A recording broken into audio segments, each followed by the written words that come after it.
1Q84 by Haruki Murakami. Book 3, Chapter 4. Ushikawa, Occam's Razor. Ushikawa found it hard to get his head around the idea that the elderly dowager who lived in a mansion in Azabu could somehow be involved with the assassination of Sakigake's leader. He had dug up background information on her. She was a well-known figure in society, so the investigation had not taken much effort. Her husband had been a prominent businessman in the post-war era, influential in the political sphere. His business focused mainly on investments and real estate, though he had branched out into large-scale retail stores and transport-related businesses. After her husband's death in the mid-1950s, the woman had taken over his company. She had a talent for managing business, as well as an ability to sense impending danger. In the late 1960s, she felt that the company had overextended itself, so she deliberately sold, at a high price, its stock in various fields, and systematically downsized the business. She put all her physical and mental strength into the remaining areas. Thanks to this, she was able to weather the era of the oil shock that occurred soon after with minimal damage, and set aside a healthy amount of liquid assets.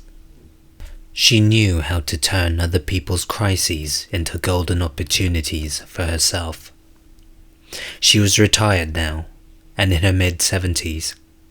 She had an abundance of money, which allowed her to live in comfort in her spacious mansion, indebted to no one. But why would a woman like that deliberately plot to murder someone? Even so, Ushikawa decided to dig a little deeper. One reason was that he couldn't find anything else that even resembled a clue. The second reason was that there was something about this safe house that bothered him. There was nothing especially unnatural about providing a free shelter for battered women. It was a sound and useful service to society.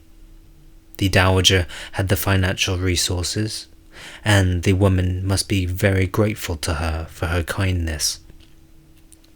The problem was that the security at the apartment building, the heavy locked gate, the German Shepherd, the surveillance cameras, was too tight for a facility of this type.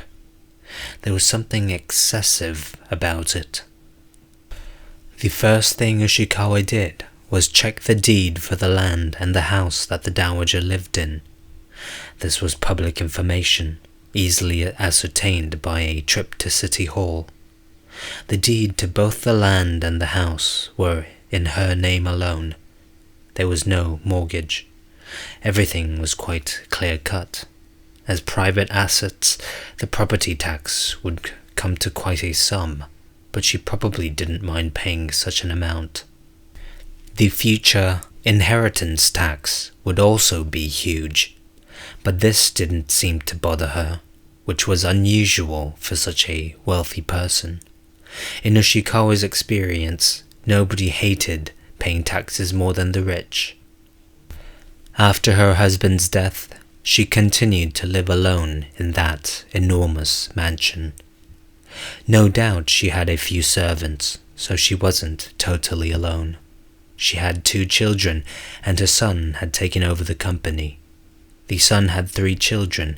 Her daughter had married and died 15 years ago of an illness. She left no children behind. This was much easier to find out, but once he tried to dig deeper into the woman's background, a solid wall loomed up out of nowhere, blocking his way. Beyond this, all paths were closed. The wall was high. The door had multiple locks. What Ushikawa did know was that this woman wanted to keep anything private about her completely out of public view. And she had poured considerable effort and money into carrying out that policy. She never responded to any sort of inquiry, never made any public statements, and no matter how many materials he raked through, not once did he come up with a photograph of her. The woman's number was listed in the Minato Ward phone book.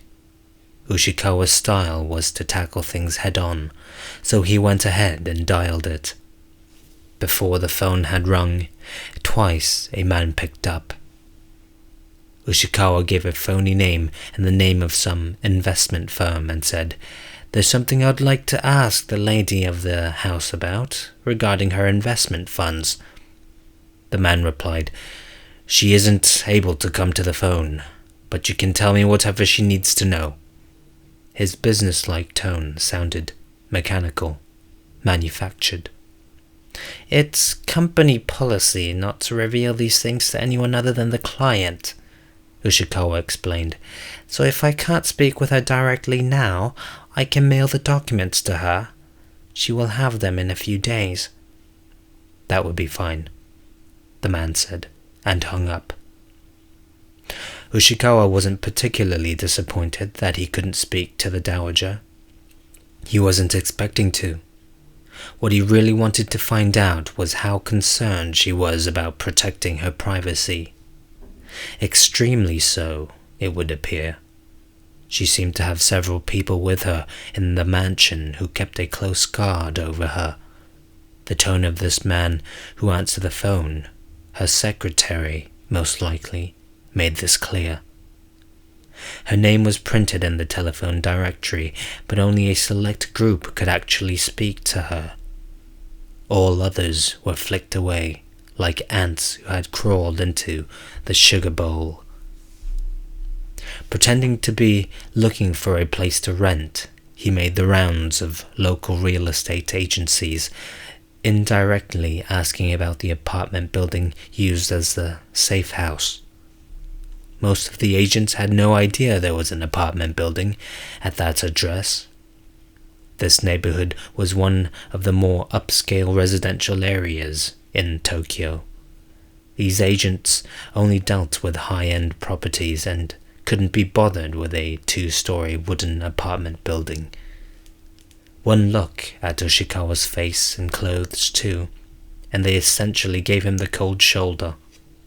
If a 3-legged, waterlogged dog with a torn-off tail and mange had limped in the door, they would have treated it more kindly than they treated him. Just when he was about to give up, a small local agency that seemed to have been there for years caught his eye. The yellowed old man at the front desk said, "Ah, that place," and volunteered information. The man's face was shriveled up like a second-rate mummy, but he knew every nook and cranny of the neighborhood and always jumped at the chance to bend someone's ear. "That building is owned by Mr. Ogata's wife, and yes, in the past it was rented out as apartments. Why she happened to have that building I don't really know. Her circumstances did not exactly demand that she manage an apartment building. I imagine she mostly used it to house their employees. I don't know much about it now, but it seems to be used for battered women.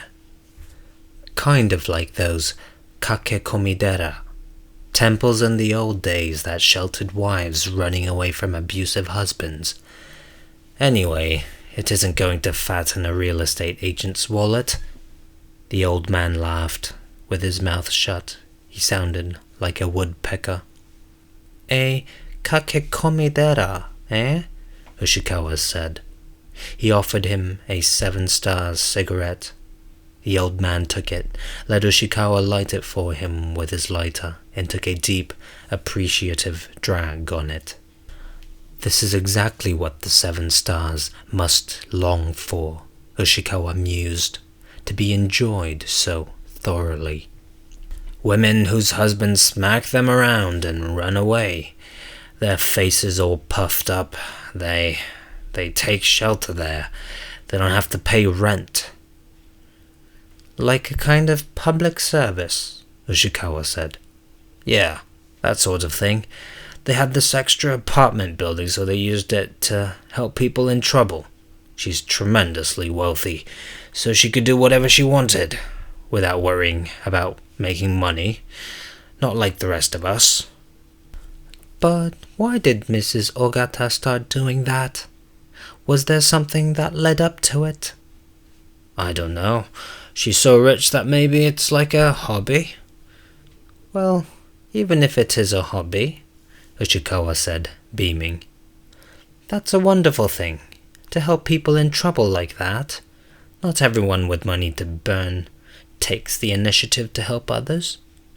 Of course, it's a nice thing to do, the old man agreed. Years ago I used to hit my old lady all the time, so I'm not one to talk. He opened his mouth, showing off his missing teeth, and guffawed, as if hitting your wife every once in a while were one of life's notable pleasures. So I take it that several people live there now? Ushikawa asked. I go past there when I take a walk every morning, but you can't see anything from outside. But it does seem like a few people are living there. I guess there will always be men in the world who beat their wives. There are always far more people in the world who make things worse, rather than help out. The old man guffawed again, loudly, his mouth wide open. You got that right. There are a lot more people who do bad things than do good. The old man seemed to have taken a liking to Ushikawa. This made Ushikawa uncomfortable. By the way, what sort of person is Mrs. Ogata? Ushikawa asked, trying to sound casual. I don't really know much about her, the old man replied, knitting his brow like the spirit of an old, withered tree. She lives a very quiet, reserved life. I've done business here for many years, but at most I've just caught glimpses of her from afar. When she goes out, she always has a chauffeur, and her maids do all the shopping. She has a man who is like her personal secretary, and he takes care of most everything. I mean, she's a well-bred, wealthy woman, and you can't expect her to talk with the hoi polloi. The old man frowned, and from the midst of those wrinkles came a wink directed at Ushikawa. By hoi polloi, the old man with the yellowed face seemed to be talking about a group composed primarily of two people, himself and Ushikawa. Ushikawa asked another question. How long has Mrs. Ogata been active in providing a safe house for victims of domestic violence? I'm not really sure. I've only heard from others that the place is a kind of kakekomidera. But about 4 years ago, people started to go in and out of that apartment building. 4 or 5 years, something like that. The old man lifted the teacup to his lips and drank his cold tea. It was about then that they built a new gate and the security got tighter. It's a safe house, after all. If anyone can just wander in, the folks who live there won't be able to relax. The old man seemed to come back to the present. He looked at Ushikawa a bit suspiciously. So, you said you're looking for a reasonably priced place to rent? That's correct. Then you better try somewhere else. This neighborhood is full of expensive mansions, and even if there are places for rent that come on the market, they're all high-end rentals aimed at foreigners who work in the embassies. A long time ago, there were a lot of regular people who lived around here. Ones who weren't so wealthy. As a matter of fact, finding places for them is how our business got started.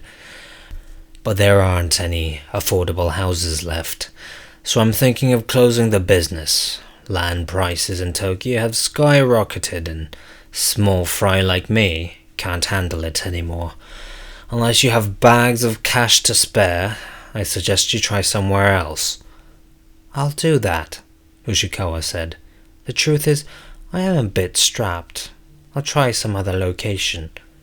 The old man breathed out cigarette smoke and sighed. "But once Mrs. Ogata passes, you can bet that mansion will disappear. That son of hers is a real go-getter, and there's no way he's going to let a prime piece of real estate like that in a premium area just sit around. He'll knock it down in a flash and put up an ultra-high-end condo. He may very well be drawing up the blueprints as we speak." "If that happens, this whole neighborhood won't be quite as serene as it is now." "Yup, you won't recognize it." "You mentioned his son. What business is he in?" "Basically, he's in real estate, the same as me. But the difference between us is like chalk and cheese, like a Rolls Royce and an old bicycle. He takes a huge amount of capital and then makes investments on his own, one after another. He licks up all the honey himself without leaving a drop behind. Nothing spills over in my direction, I can tell you that. The world sucks, that's for sure." "I was just wondering, walking around a while ago and wandered all around the outskirts of that mansion. I was impressed. It's quite a place." "Well, it's definitely the best residence in this neighborhood. When I picture those beautiful willow trees being chopped down, it hurts." The old man shook his head as if he really were in pain. "I can only hope that Mrs. Ogata lives a little longer." "I hear ya," Ushikawa agreed. Ushikawa found a listing for the Center for Victims of Domestic Violence in the phone book and decided to contact them. It was a non-profit organization run by volunteers and headed by several lawyers. Ushikawa made an appointment in the name of his phony office, the New Japan Foundation for the Advancement of Scholarship and the Arts. He led them to believe he might be a potential donor, and they set the time for the appointment. Ushikawa proffered his business card, which was the same as the one he had given to Tengo, and explained how one of the purposes of his foundation was to pinpoint an outstanding non-profit organization that was making a real contribution to society and provide them with a grant. Though we couldn't reveal who the sponsor was, the grant could be used in any way the recipient wished. The only requirement was to submit a simple report by the end of the year. Ushikawa's appearance didn't inspire any goodwill or trust, and the young lawyer he spoke with eyed him warily at first. However, they were chronically short on funds and had to accept any support, no matter the source. "I'll need to know more about your activities," Ushikawa said. The lawyer explained how they had started the organization. Ushikawa found this history boring, but he listened carefully, his expression one of devoted interest. He made all the appropriate noises, nodded in all the right places, and kept his expression docile and open. As he did, the lawyer warmed up to him. Ushikawa was a highly trained listener, adopting such a sincere and receptive manner that he almost always succeeded in putting the other person at ease. He found the opportunity to casually nudge the conversation in the direction of the safe house. For the unfortunate women who are running away from domestic violence, he asked, if they can't find an appropriate place to go, where do they end up living? He put on an expression that showed his deep sympathy for these women whose fate was like that of leaves tossed about in some outrageously strong wind. In instances like that, we have several safe houses where they can go, the young lawyer replied. Safe houses? Temporary refugees? They aren't many, but there are places that charitable people have offered us. One person has even provided an entire apartment building for us to use."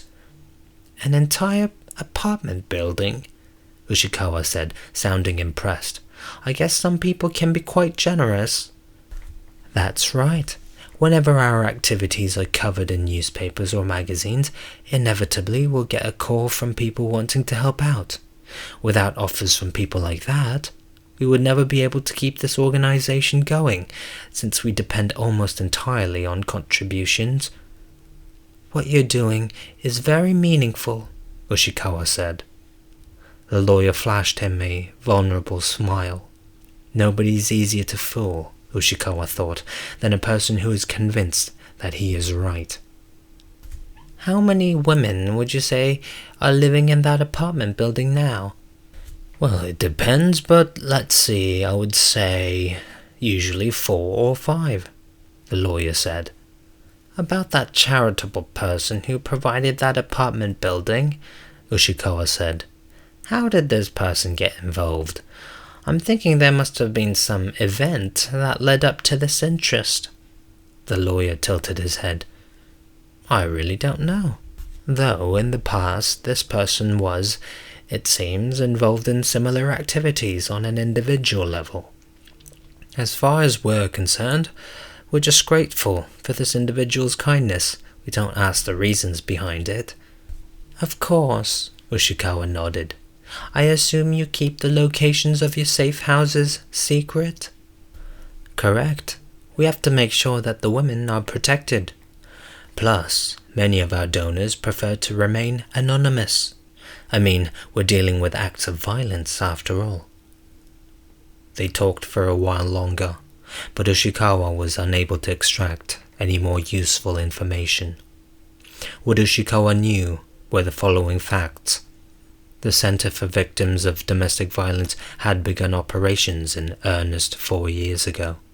Not long afterward, a certain donor had contacted them and offered them use of a vacant apartment building as a safe house. The donor had read about their activities in the newspaper. The donor had set one condition, namely, that the donor's name never be revealed. Still, from what was said, Ushikawa could deduce that, beyond any doubt, the donor was the elderly dowager living in Azabu, the one who owned the old apartment building. "Thank you so much for taking the time to speak with me," Ushikawa said warmly to the idealistic young lawyer. "Your organization is certainly making a valuable contribution. I'll present what I have learned here to our board of directors. We should be getting in touch with you fairly soon. In the meantime, my very best wishes for your continued success." Next, Ushikawa began to investigate the death of the dowager's daughter. The daughter had married an elite bureaucrat in the Ministry of Transport and was only 36 when she died.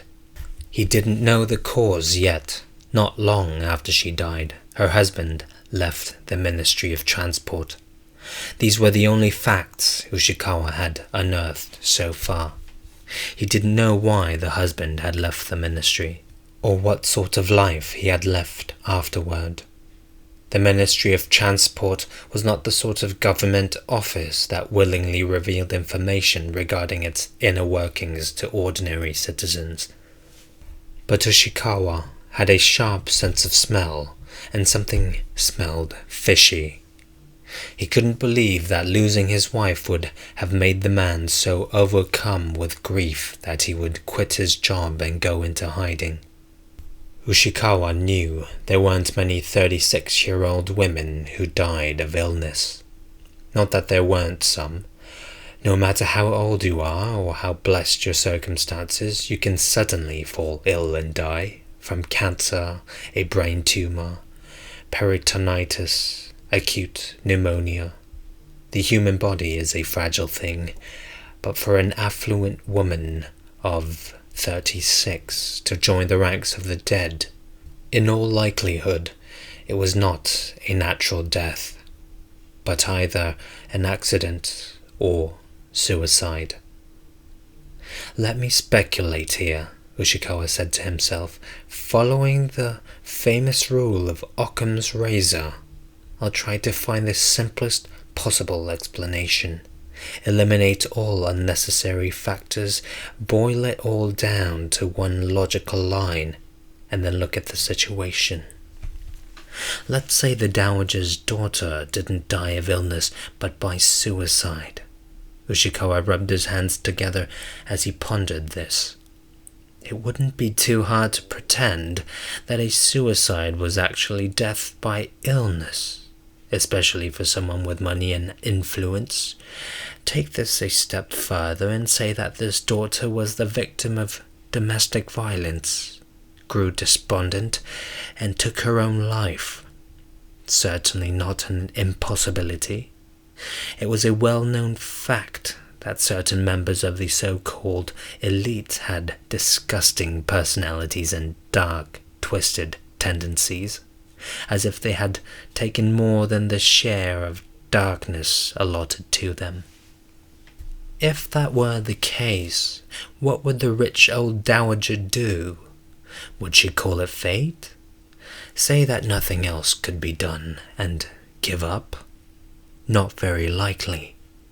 She would take suitable revenge against whatever force had driven her daughter to her untimely end. Ushikawa felt he had a better understanding of the dowager. She was a daring, bright woman with a clear vision and a strong will, and she would spare neither fortune nor influence to avenge the death of the one she loved. Ushikawa had no way of knowing what kind of retaliation she had actually taken toward her daughter's husband, since all trace of him had vanished into thin air. He didn't think that the dowager had gone so far as to take the man's life, but he had no doubt that she had taken some sort of decisive action, and it was hard to believe that she had left any trail behind. Ushikawa's conjectures thus far seemed to make sense, though he had no proof. His theory, however, did clear up a lot of questions. Licking his lips, Ushikawa vigorously rubbed his hands together. Beyond this point, though, things started to get a little hazy. The dowager had set up the safe house to sublimate her desire for revenge, turning it into something more useful and positive. Then, at the sports club she frequented, she got to know the young instructor, Aomame, and somehow, he had no idea how, they came to a secret understanding. After meticulous preparation, Aomame got access to the suite at the Hotel Okura and murdered Lida. The method she used was unclear. Aomame might be quite proficient in murdering people using a special technique. As a result, despite being closely guarded by two very dedicated and able bodyguards, Lida wound up dead. Up to this point, the threads tying his conjectures held together, barely. But when it came to linking Sakigaki's leader to the Center for Battered Women, Ushikawa was at a total loss. At this point, his thought process hit a roadblock, and a very sharp razor neatly severed all the threads. What Sakigake wanted from Ushikawa at this point were answers to two questions. Who planned the murder of Lida? And where was Aomame? Ushikawa was the one who had to run the original background check on Aomame, and he had found nothing suspicious about her at all. But after she had left, Lida expired, and right after that, Aomame disappeared. Poof, like a gust of smoke in the wind. Sakigake had to have been very upset with Ushikawa. convinced that his investigation hadn't been thorough enough. But in fact, as always, his investigation left nothing to be desired. As he had told Buzzcut, Ushikawa was a stickler for making sure all the bases were covered. He could be faulted for not having checked her phone records beforehand, but unless there was something extraordinarily suspicious about his situation, that wasn't something he normally did. And as far as he could tell from his investigations, there wasn't a single suspect thing about Aomame. Ushikawa didn't want them to be upset with him forever. They paid him well, but they were a dangerous bunch. Ushikawa was one of the few who knew how they had secretly disposed of Leader's body, which made him a potential liability. He knew he had to come up with something concrete to show them, so that they would know he was a valuable resource, someone worth keeping alive. He had no proof that the old dowager from Azabu was mixed up in Leader's murder. At this point it was pure speculation. He did know that some deep secret lay hidden inside that mansion with its magnificent willows. Ushikawa's sense of smell told him this, and his job was to bring that truth to light. It wouldn't be easy. The place was under heavy guard, with professionals involved. Yakuza? Perhaps. Businessmen? Those involved in real estate, in particular, are often involved in secret negotiations with Yakuza. When the going gets rough, the Yakuza get called in. It was possible the old dowager might be making use of their influence, but Ushikawa wasn't very certain of this. The old dowager was too well bred to deal with people like them. Also, it was hard to imagine that she would use Yakuza to protect women who were victims of domestic violence. Probably she had her own security apparatus in place, one that she paid for herself, her own personal system she had refined. It would cost her, but then she wasn't hurting for funds. And this system of hers might employ violence when there was a perceived need. If Ushikawa's hypothesis was correct, then Aomame must have gone into hiding somewhere far away with the aid of the old dowager. They would have carefully erased any trail, given her a new identity and a new name, possibly even a new face. If that was the case, then it would be impossible for Ushikawa's painstaking little private investigation to track her down. At this point, the only thing to do was to try to learn more about the dowager. His hope was that he would run across a seam that would lead him to discover something about Aomame's whereabouts.